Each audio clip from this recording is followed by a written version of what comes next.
impropriety, you have the appearance of impropriety.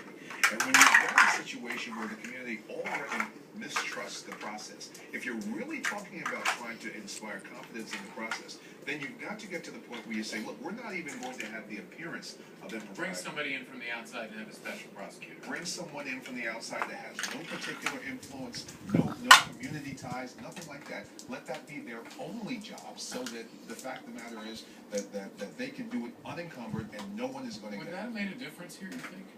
I personally think it would. Even if it didn't make a difference, you see what Robert is saying?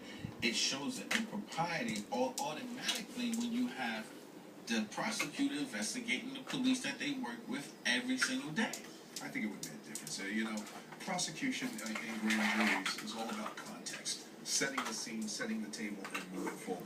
I can say as a prosecutor, I never failed to indict someone, except for one time, and that was that particular person.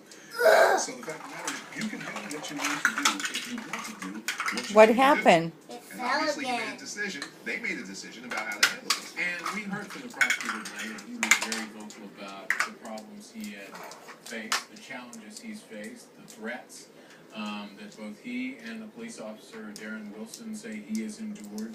And he's been very upset with the news media in this case, mentioned 3 or 4 times during his statement his displeasure with the way the news media has covered this story. What if there was no news media, realistically? What would this thing look like if the news media was not? What if there was no Hi, social Lucky. media every day in the face of the officer, looking at everything, turning over evidence, showing different witnesses?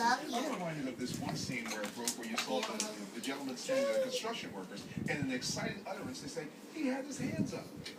That's social media. That's the new thing that social media has brought. Let's just listen to what the prosecutor said about the media here. The most significant challenge encountered in this investigation has been the 24-hour news cycle and its insatiable appetite for something, for anything to talk about, following closely behind the nonstop rumors on social media. I recognize, of course, that the lack of accurate detail surrounding the shooting frustrates the media and the general public and helps breed suspicion among those already distrustful of the system.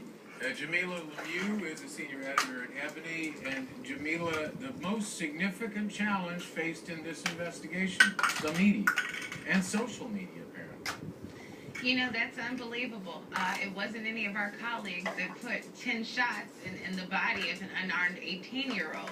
You know, but I do agree that media presented a serious challenge for local law enforcement, for this prosecutor, because they did not want to prosecute Darren Wilson. They did not want to investigate this beyond saying that it was a good kill and that this officer was justified in the actions that he took. And because of people who were active on social media, because people who had witnessed it shared images of Brown's body and their testimony on what happened very quickly via Twitter and Facebook, they were forced to confront this in ways that they haven't had to confront other police-involved shootings. That's a good side of social media, but we heard Waj say earlier some of the racist... So what is that called? That was placed on social media today in response to... Master Blaster? Ferguson. In some ways, social media allows folks anonymously... Can I take a picture say now? the most hateful things. Tell me when. Does that just fuel all of this?